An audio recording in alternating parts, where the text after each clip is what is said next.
ان کو غریق رحمت فرمائے، ان کے درجات کو بلند فرمائے، ان کو اعلی علیین میں مقام بلند عطا فرمائے۔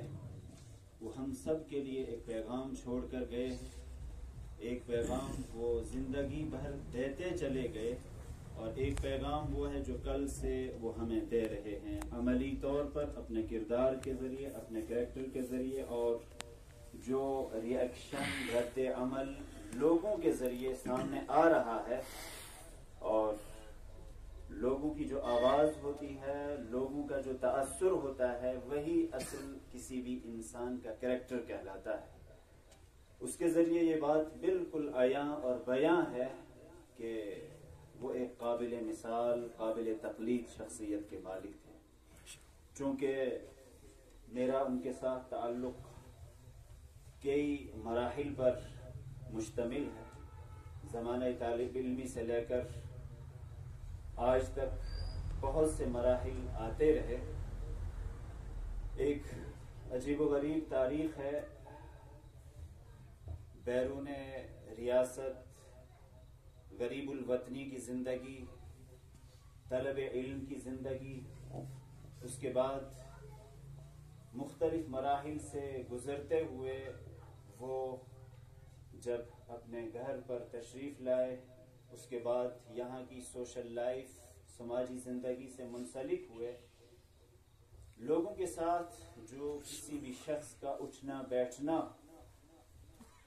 اللہ تعالیٰ کے ہاں کسی بھی شخص کی پہچان حضور صلی اللہ علیہ وسلم، اس دنیا کے سب سے عظیم انسان، حضور صلی اللہ علیہ وسلم کا جو تعارف قرآن پاک کراتا ہے، مختلف انداز سے کرایا گیا ہے، لیکن جہاں اصل تعارف ہے اللہ کے رسول صلی اللہ علیہ وسلم کا، غور کیجئے کس چیز کو وہاں بیان کیا گیا ہے، کس چیز کو نمایاں کیا گیا ہے۔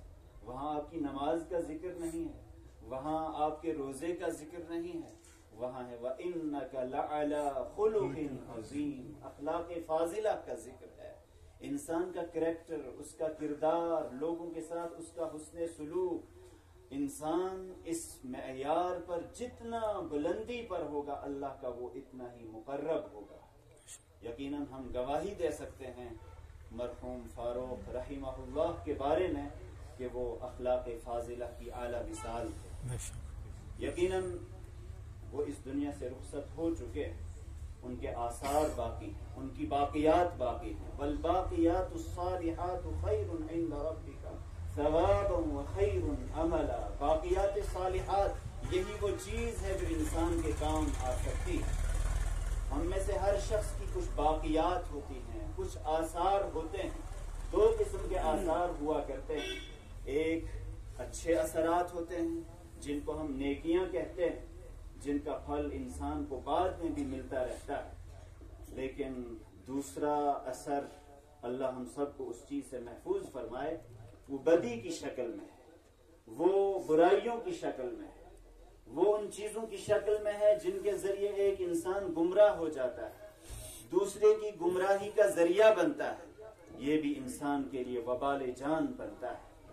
ہم سب، ہم میں سے کوئی بچہ ہے، کوئی جوان ہے، کوئی بزرگ ہے، ہر ایک زندگی کے ایک خاص مرحلے پر ہے۔ قیامت کے دن ہم سے ایک سوال کیا جائے گا، الم یأتکم نذیر، کیا آپ کے پاس کوئی ڈرانے والا نہیں آیا تھا؟ مفسرین کرام نذیر کے حوالے سے جو تفصیلات بیان کرتے ہیں، نذیر عام طور پر ہم انبیاء کو کہتے ہیں، عام طور پر ان لوگوں کو کہتے ہیں جو ہمیں آخرت یاد دلاتے ہیں، ان لوگوں کو کہتے ہیں جو ہمیں اپنا مقصد زندگی یاد دلاتے ہیں۔ یقیناً یہ سب سے بڑے نذیر ہیں، اور حضور صلی اللہ علیہ وسلم کی یہ صفات عالیہ ہیں، آپ کو بشیر و نذیر بنا کر بھیجا گیا ہے۔ یہ تو بشیر اور نذیر ہیں ہی، لیکن نذیر کی تفسیر میں مفسرین کرام بیان کرتے ہیں، انسان کی جو زندگی ہے یہ بھی عجیب اللہ کا معجزہ ہے، اللہ کی قدرت کے کرشمے ہیں۔ ابھی کل مرحوم فاروق رحمہ اللہ کو جب سورا سے لایا گیا، آپ سب جانتے ہیں، ان کو اٹھا کر لایا گیا، وہ حرکت نہیں کر سکتے تھے، وہ بول نہیں سکتے تھے، ہارٹ بیٹنگ ختم ہو چکی تھی، ان کو دوسروں نے غسل دیا، دوسروں نے تابوت پر اٹھایا.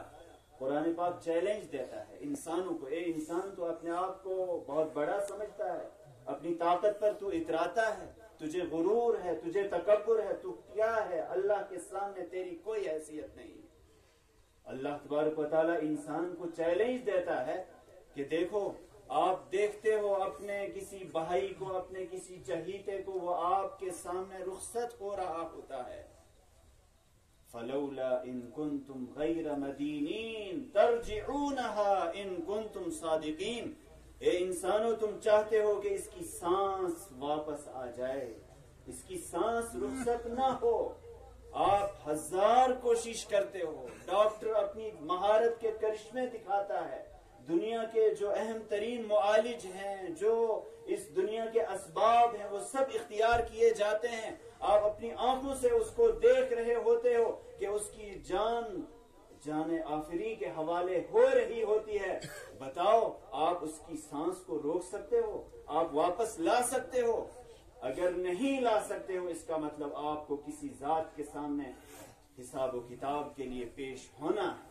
اس سے کوئی بھاگ نہیں سکتا ہے, چاہے وہ فرعون ہو, نمرود ہو, حامان ہو, وقت کا کوئی متمرد ہو, باغی ہو, لیکن ایک نہ ایک دن اللہ کی پکڑ اس کو اللہ کے قریب کر لے گی. ان بطش ربک لشدید, تیرے رب کی پکڑ بڑی سخت ہے. جب انسان اس دنیا سے رخصت ہوتا ہے, اس وقت اس کی کیفیات دیکھیے. آنکھیں ہوتی ہیں, ظاہری آنکھیں موجود ہوتی ہیں, کان موجود ہوتے ہیں, پورا باڈی کا سٹرکچر موجود ہوتا ہے.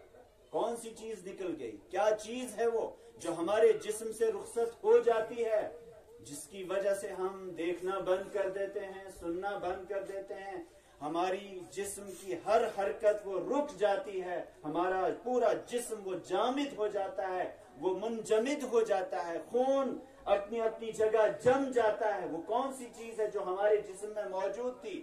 ہم متحرک انسان تھے, بولتے, جاگتے, چلتے پھرتے, دیکھتے ہوئے انسان تھے, لیکن کون سی ایسی چیز ہے جو ہمارے جسم سے رخصت ہو گئی؟ اس کے بعد ہمیں انسان نہیں کہا جاتا ہے, ہمیں ڈیڈ باڈی کہا جاتا ہے, لاش کہا جاتا ہے. کون سی چیز جس کو قرآن پاک نے کہا یسألونک عن الروح قل الروح من امر ربی وما اوتیتم من العلم الا قلیلا. یہ آپ سے پوچھتے ہیں آج سائنس نے کتنی ترقی کی, کتنے دنیا کے اندر اسباب و وسائل, انسان نے کیا کیا انکشافات کیے ہیں, لیکن قرآن نے ایک بات کہی تھی اور اس وقت سے یہ بات کسی کی سمجھ میں نہیں آ پا رہی ہے. یہ روح کیا چیز ہے, یہ جان کیا چیز ہے جو انسان کے اندر موجود ہے تو انسان انسان ہے, اور اگر یہ نکل گئی تو انسان ڈیڈ باڈی ہو جاتا ہے. یہ کیا چیز ہے؟ یہود نے سوال کیا, مشرکین نے سوال کیا, حضور صلی اللہ علیہ وسلم سے یہ سوال کیا گیا یسألونک عن الروح, یہ آپ سے روح کے بارے میں پوچھتے ہیں. اس کا جواب کیا ہے؟ قرآن پاک ایک جواب دیتا ہے. ہمارے جو 5 سینسز ہیں, حواس خمسہ ہیں, جن کے ذریعے ہم علوم حاصل کرتے ہیں, وہ سب کے سب حواس خمسہ انتہائی لمیٹڈ صلاحیت رکھتے ہیں. ہم دیکھ سکتے ہیں, بہت کچھ دیکھ سکتے ہیں, لیکن ایک انتہا ہے دیکھنے کی بھی.